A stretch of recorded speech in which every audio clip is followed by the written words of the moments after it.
Good morning and welcome to this session devoted to how can Europe project its power. And we are going to be talking economic power, but inevitably economic power today is also geopolitical power.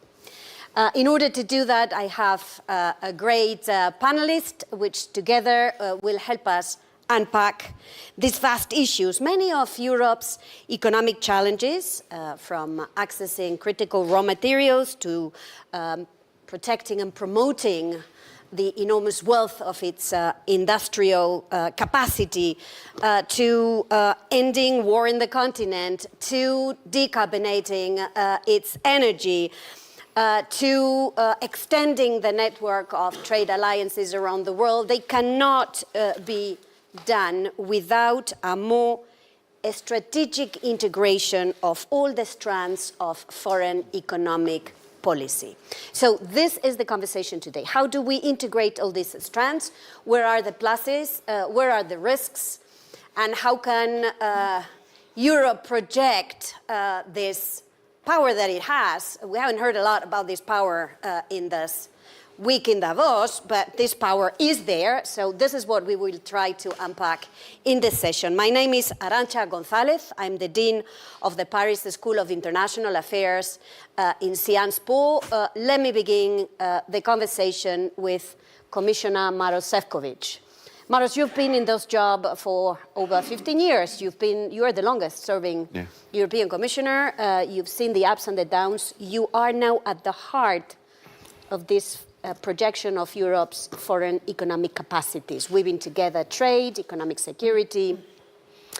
Customs, very important, the back office of international trade. So, Maroš, seen from where you are, what's the direction of travel from the European Union to expand its trade and investment power? of course, we go through quite complicated period in the world, and I think we heard a lot of criticism about the Europe over the last couple of days, but at the same time, we all know that there are many countries who would trade the place with us. So let's be not so downbeat about Europe. We are biggest trading bloc with the high social standards, with enormous power of our consumers, and with a huge potential in the skills and research and innovation. And of course, we are also a unique entity where 27 member states are working together. As you said, there are the moments where we are more up, where we are a little bit down. What I would say it's very important to tell our audience, I would say this morning, that the European leaders got the message. We need to be much more competitive. We need to cut the red tape. And of course, we need to focus much more attention to the, I would say, economies of the future, to the technologies of the future, if we want to be carbon neutral, if we want to remain, I would say, very important actor on the international global scene. And I have to say that in my new role of Trade and Economic Security Commissioners in the 1st of December, what I have seen is this, I would say, unparalleled increase of the interest of our partners in striking free trade agreements. There is clearly the momentum with our partners who sees in Europe partner who is transparent, predictable, who respects the rule of law, who respects the agreement, and who wants to work on the mutual advantageous positions. We are not the partner who wants to extract and export. We want to come, invest, build, create the value added on the spot, and share the results of our common work. So what has happened since we started in this new mandate? We managed to conclude difficult negotiations with our Mercosur partners, with Mexico, with the country we are currently in, Switzerland, and we are working very hard to advance negotiations with India, Malaysia. I just had the meeting with both trade ministers the last week, and I have, if you would see my diary here in Davos, so it's all GCC countries, many countries from Southeast Asia, and I see that this is kind of calling card. This is the visit business card of the Europe, that there is huge interest in the biggest trading bloc, in what Europe represents in this very fragmented and tumultuous world, to be a solid partner. And I think that we, of course, have to take it into our advantage. So I think where we clearly need to do more, we have to focus our energy on being strong in the technologies of the future, how to make sure that we do not outsource the development, that we made them in Europe, that we will have critical raw materials which we need for them, that we will also have access to the critical technologies like the chips, because we learned the lessons, for example, from, I would say, this very unfortunate COVID period, where we realized that we probably outsourced too much of the strategic production abroad, and we've been really missing in the moment when the supply chain has been not able to perform. And then, of course, we have to be very much focused how to fine-tune all our systems, from the education through the research and innovation, to be faster, not to have only startups, but the scale-ups, and we need to adjust our competition policy. And I think my new colleague, Teresa Rivera, is working just about that. And one point to close my introductory remarks, we are clearly now going through the period where I would say all traditional approaches to negotiations, to partnerships would be tested, and therefore I open every meeting with my colleagues, fellow ministers in the EU, and I end every single meeting with a clear call for European unity. When we are united, there is nothing we cannot do together, and we always arrive at best solutions if Europe is united. And that's the feeling what I get from all recent European Council. If you're talking about the future, strategic autonomy, strategic independence, and all these very important areas, that's the message we feel we're getting from the EU leaders, who are absolutely determined to increase competitiveness and the position of Europe in the world. Thank you. So what we hear from you is a strategic interdependence in Europe means two things: unity and alliances with other countries centered around trade and investment. Let me move now to the Prime Minister of the Republic of Armenia. Prime Minister, of course, Europe is more than the European Union, is wider, is made of countries that want to become members of the European Union, like is the case of Armenia, is made also of other countries that don't want to join the European Union, like Switzerland or Norway, but still want closer ties with the European Union, probably because they feel maybe outside is a bit cold. So you have recently tabled a bill to initiate the accession negotiations with the European Union. Tell us a little bit what this discussion means for a country like Armenia. Yeah, thank you very much. In reality, there was an initiative by the civil society, and they presented a draft law on the starting of the process of accession of Armenia in the European Union. And our government endorsed that, and there is a very high probability that our parliament would adopt that law. That would mean legally that we start the process of getting more and more closer to European Union. Why we want to be closer to European Union? Because we are democracy. When you are democracy, you want to be closer or in mainstream of democracy, because otherwise it would be illogical. Now we work very closely with European Union, and to be honest, during last years, the tremendous changes and improvements happened in our relations with the European Union. For example, we just started the negotiations on visa liberalization agreement, which was in our agenda for long years, but we weren't able to start even the negotiations, and I hope that we will be able to end it and sign it as soon as possible. Now Armenia is a included in the program of European Peace Facility, which is also very important. We have now a European monitoring mission, civilian mission in our country, which is also very important. We are in the process of implementation of comprehensive and enhanced partnership agreement with the European Union. And we are working very closely. As far as economic ties are concerned, of course, we want to be closer to European Union economically as well. But from the other side, we don't want we want to be closer in terms of economy in our regional countries as well, because unfortunately, from beginning of our independence, we were kind of in economic isolation, because our borders with Turkey and Azerbaijan were and are closed.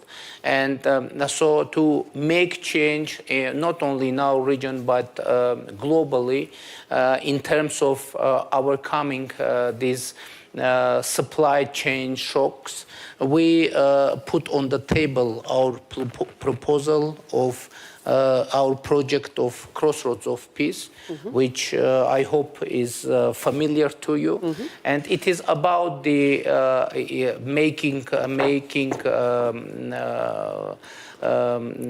our regional transportation communication more effective, and to create new transport communications not only with Azerbaijan but with Turkey as well, to deepen our cooperation with Iran, with Georgia, and it is also about the European Union, because if this, when this project will be implemented, we will have new chain routes through Armenia for the European Union. And it isn't just a matter of economy. It is also very important security factor, because you just mentioned interdependence as a very important factor for overall stability and security. But of course, this project will work in case or when we will be able to create sustainable peace with Azerbaijan, which unfortunately isn't the case now. We are working usually, and it is very important. Now we need to be able to establish diplomatic relations with Turkey, and we are working on this topic as well. Usually people are asking whether I'm optimistic or pessimistic on this matter. I should say that I'm not optimistic and nor pessimistic. I'm pragmatic. I just understand that we need to work until the task is solved. The main and I think most important thing, not to be derailed from peace agenda. We need to concentrate it on the goal and to continue to work without giving up, without being frustrated. And but in this case, in that way, of course, we need to have support of international community, and I hope that this support will be delivered. Thank you, Prime Minister. I mean, you're reminding me of what my former boss in the European Commission, Jacques Delors, used to say. You don't have to choose between being an optimist or a pessimist. You have to choose to be activist. Yeah. So what you've put on the table in this concept of strategic interdependence is the enlargement dimension, enlargement of the European Union, but also the security and stability of the wider region that to the east of Europe that matters a lot also for projecting Europe's power. Let me now move to Ilham Kadri. Ilham Kadri, you are the CEO of what is now known as Syensqo. People know the old name, Solvay. But you're also the president of the European chemicals industry. So I want to ask you, you've been at the heart of the efforts to look at what Europe needs to do to improve its competitiveness, the so-called Draghi report, the efforts at integrating more the European market, the Letta report. What do you need Europe to do now to improve the competitiveness of the European industry that is our powerhouse? So first of all, well, thank you for having me.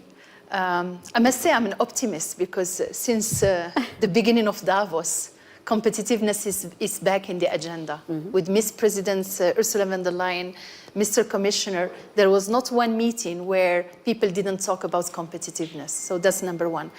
I think to talk about the power of Europe is about having a strong economy. And strong economy means a strong industry, and strong industry means a strong chemical industry. And obviously, I'm representing today the chemical industry. A year ago, in February, we gathered with 73 global CEOs representing the chemical industry around Ursula von der Leyen, and we handed over the Antwerp Declaration with 10 points around how to restore competitiveness and trust with the private sector. Meanwhile, we are happy because the Draghi's report, Letta's reports, they include those 10 points. So, first of all, I think there is a big need of regulatory, simplification. So happy to hear that there is now a target to simplify, to move the red tapes. Let me give you an example. In the chemical industry, since I moved to Europe back in 2019, there was 14,000 pages of regulation published just for the chemical industry. I'm hiring more people in the legal and compliance departments than in my innovation departments, okay? So Europe and the chemical industry is extremely regulated, and we like regulation, but now it's a burden, specifically for the small and medium-sized companies who cannot handle it, right? And when we get into the soup of alphabets of reporting, CSRD, CSSS, taxonomy, etc., we see that our small and medium-sized companies cannot deal with, and therefore we are destroying the fabric of the industry, the chemical industry in Europe. So we are calling to really simplify, simplify, simplify. We are calling it to move in those red tapes, right? Which will mean efficiency, more investments, right? Because as an industry, as a business person, I need transparency and predictability. The second thing in the regulatory, we need cohesion. You talked about Delors. Delors' vision of single markets. Yeah. There is no single market today in Europe. We need these single markets. We need it from the demand, because when I put a plant in France or in Italy or in Belgium, it's at the service of the whole European demand. I need that demand. We need to create that demand around clean technologies, which the Green Deal has been pushing us to really work on, right? We need cohesion in the chemical management, for example, framework, right? We need that single market, and we need it badly in terms of demand, in terms of cohesion, in terms of flow of goods between. So we need unity in a way, not uniformity. We know Europe is different culture, but we need unity, and probably this 28 regime, above and beyond the 20 member of states in some strategic value chains. And I'm talking about electrification, I'm talking about defense, I'm talking about semiconductors. There is no EV in the world, there will be no semiconductor without a strong chemical industry. And to give you another data point, the chemical industry in Europe lost 11% market share in the past 15 years. Europe was number one, now it's number two. For China, who gained 9%, so it's number one, 44% of the production output is coming from China, and it will become 2/3 of the world production by 2030. And obviously, when I say cohesion, is a level playing field. We like competition. I mean, I've been 30 years in the industry. Competition is good. it fuels innovation, etc. But we need a level playing field, right? When the good players are doing the right thing in Europe, we need that level playing field against imports. The last one is about regulatory recognition. When you do all of this, where is the recognition? And recognition, don't put me wrong, it's not about subsidies and money. We have enough.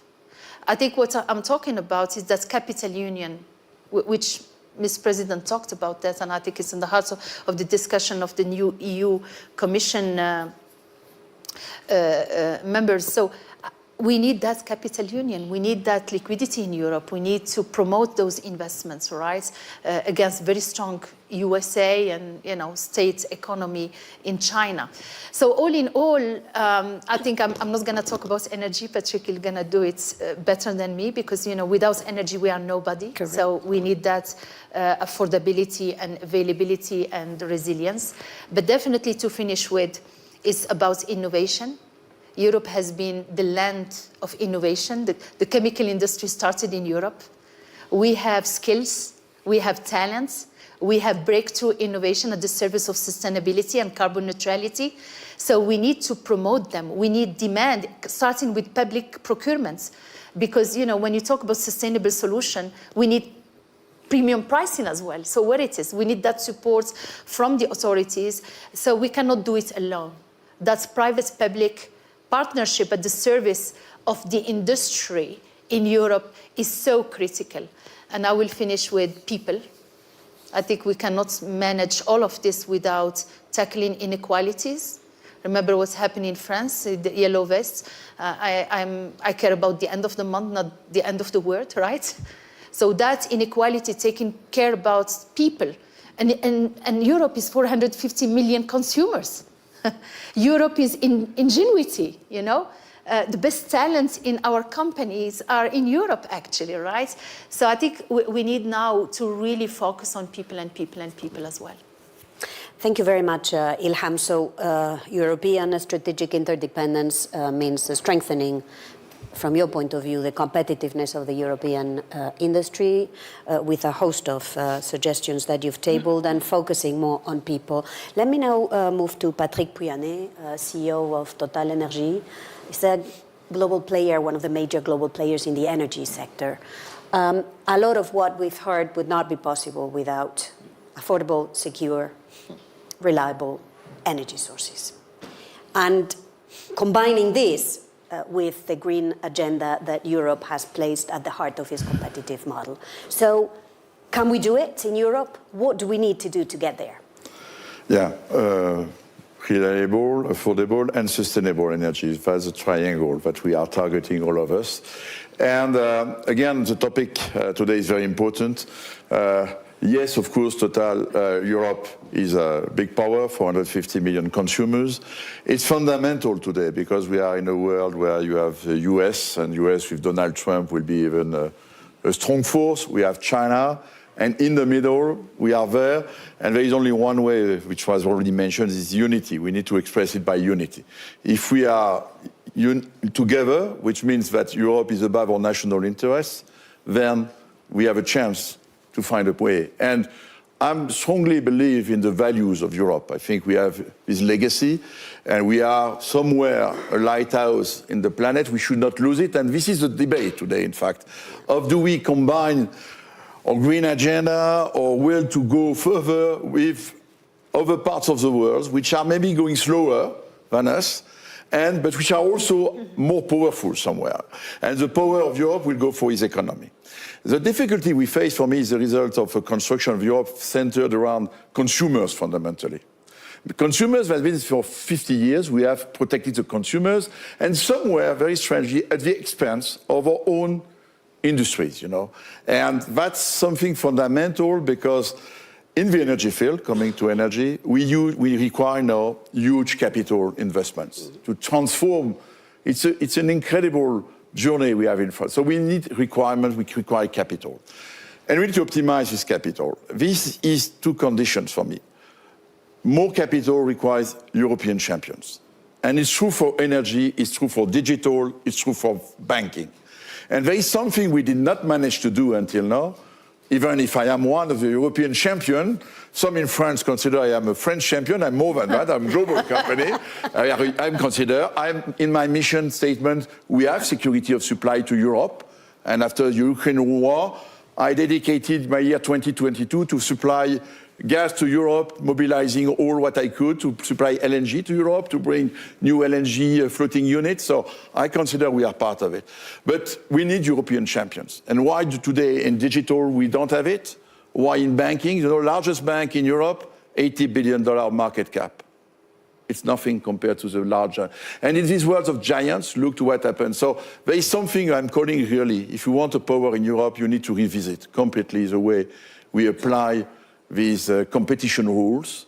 It's not a matter to protect. We protect the European consumers if we have champions in Europe. I can tell you the best way, because we will be more efficient. It's true in energy, it's true in digital, it's true in finance. This needs a reset from our European leaders. The second thing for energy is integration. Mm-hmm. If I want to deploy all the trillions, billions of dollars I have to integrate, and I'm reading a sentence of the Letta report, the more the EU advances towards a decarbonized energy system, the greater is the need for market integration. And it's a difficulty because, in fact, we all agree we have a European climate policy, but the energy is not, it's not unified.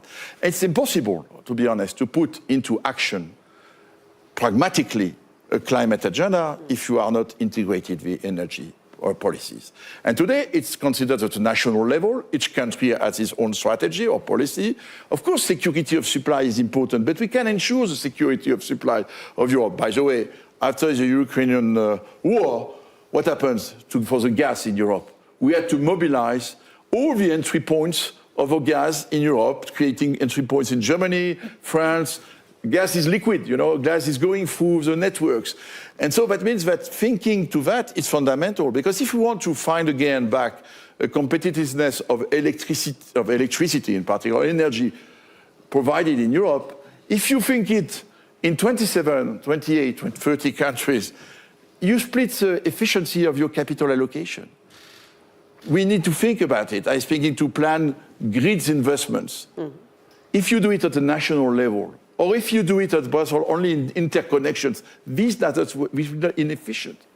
We need to solve it. We need to invest, some countries want to invest in nuclear. Okay, let's invest in nuclear, but it's for the benefit of everybody.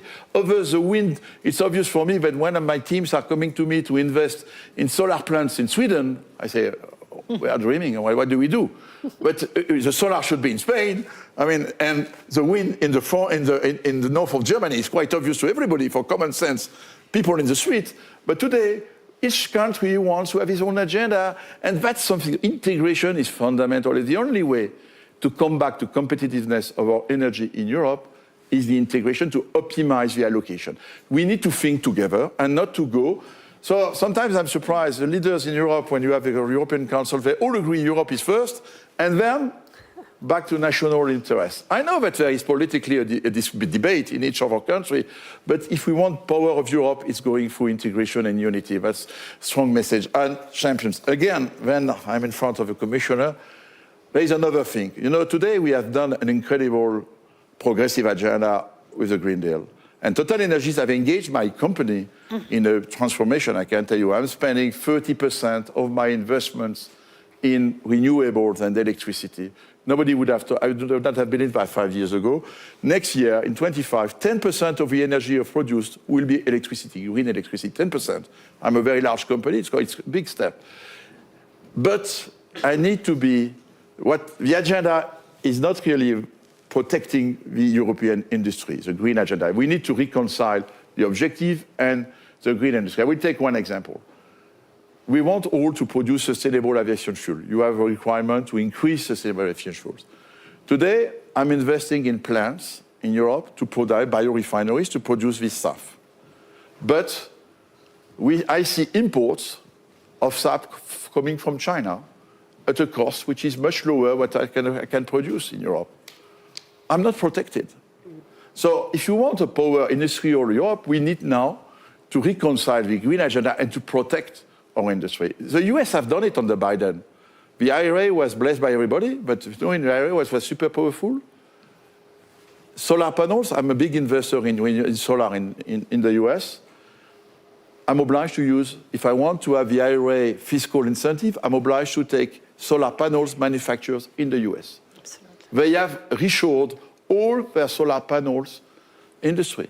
In Europe, I was investing in solar panels 10 years ago. I lost everything, completely open.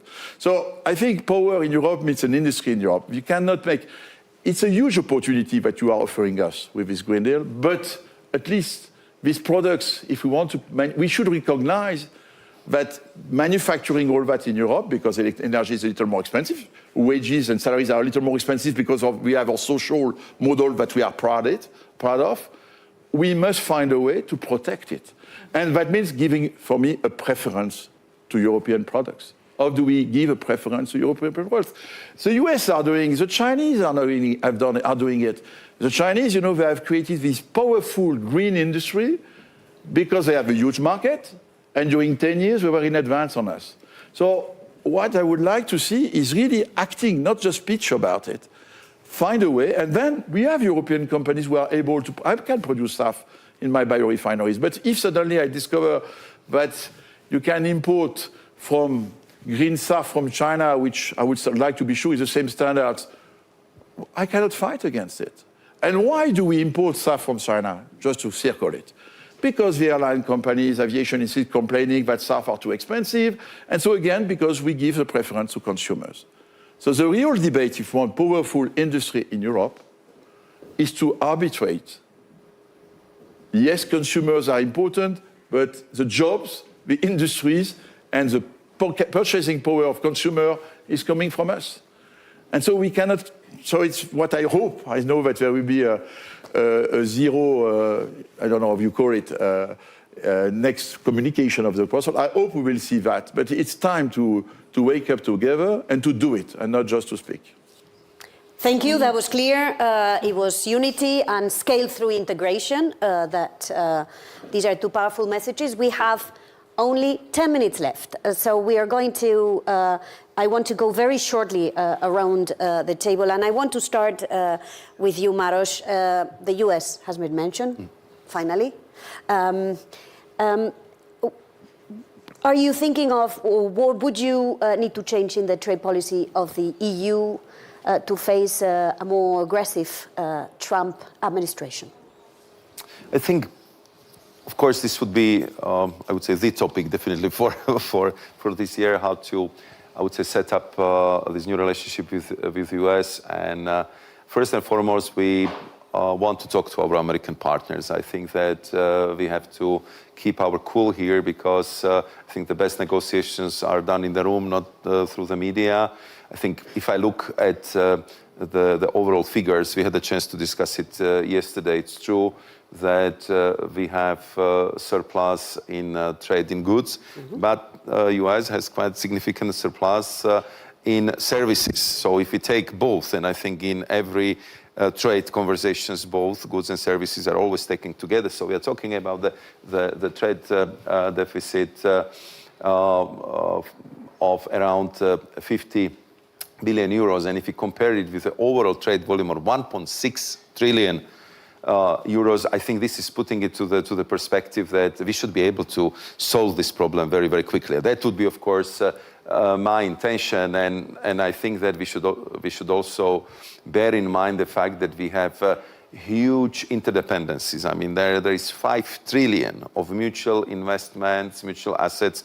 By the way, 2/3 of American assets in Europe, and every year almost 300 billion euros is flowing from Europe, from our pension funds, from our savings accounts to invest in American companies. So this just proves that this is mutually very advantageous relationship. I call it artery of the global trade. So we should be very careful how we play with that, because the fact that this represents almost 40% of the GDP in trade, it just shows that what kind of shock effect it might have on the whole world. And therefore, we want to be very careful how to address these things. We will be ready to negotiate, and I believe that we will find the good solutions. But the answer of the European strength, and I agree with you, Arantxa,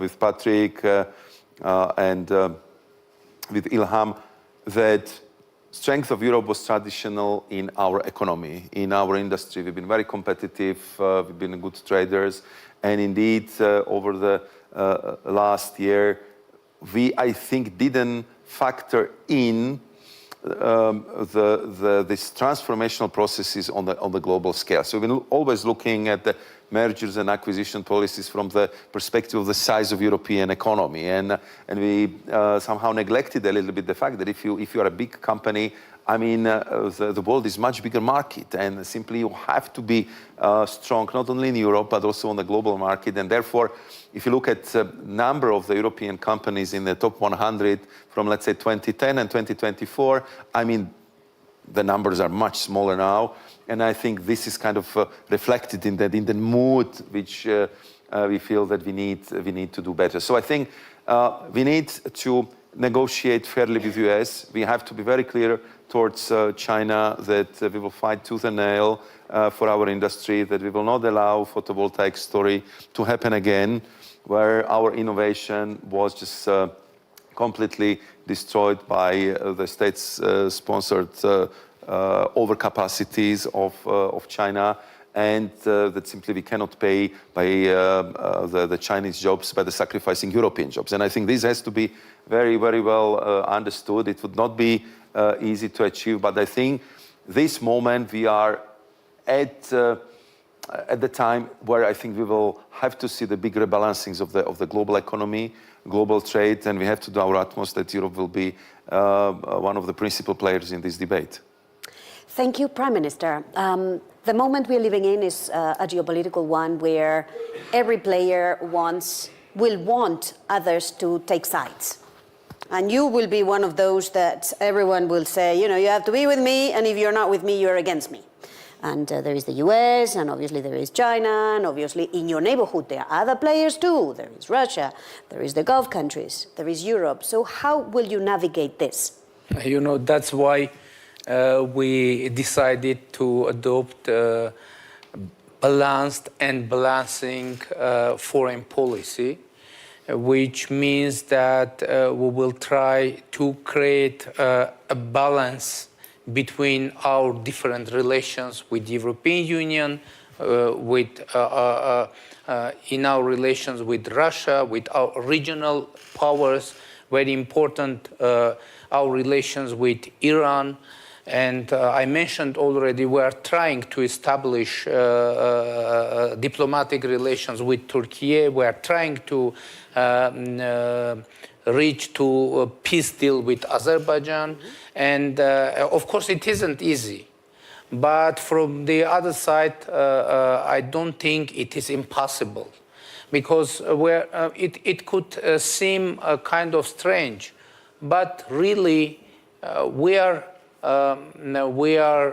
suspiciously transparent with all our international partners in our intentions. We are sharing with all partners what we are doing with other partners. What you mentioned our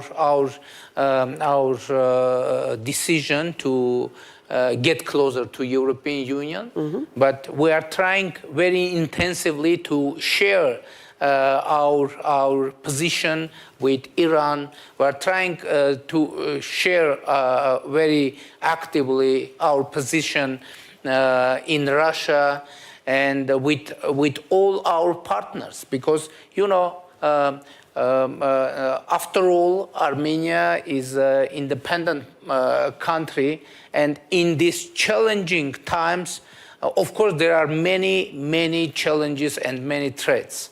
But from the other side, it is a huge time of changes. Definitely and obviously, the times of changes bring huge threats. But from the other side, huge opportunities emerge, and we are trying to manage threats and to use opportunities. And that is, I think, only pragmatic way to go forward, but not forgetting about balances. Because to lose balance could bring very heavy consequences for security, for stability, not only in terms of a country, but in terms of region and in terms of global stability. Because when we say and we pose that task to be as interdependent as it's possible, but from the other side, in this situation, any instability in any region of world could start a chain process worldwide, even in the small countries, small regions, etc. And that's why I think to be balanced and to not to forget about this task, balancing in a daily basis, it is most important thing, I think. Thank you very much. We wish we had more time, but we've come to the end of this session. Let me take one takeaway from this discussion, and I'm going to be quoting Patrick Pouyanné. I hope he allows me to use his intellectual property. We've heard there is an EU brand of capitalism with values. And we want this EU brand of capitalism with values. But we need two things to make this be the model that others like. Reform it to make the European Union economically stronger and strengthen alliances with neighbors and beyond to build our own resilience. Thank you very much. Let me thank Prime Minister of Armenia, Nikol Pashinyan. Let me thank EU Commissioner Maroš Šefčovič, Ilham Kadri, Patrick Pouyanné. It's been a pleasure. Thank you to all of those watching. Hope to see you soon.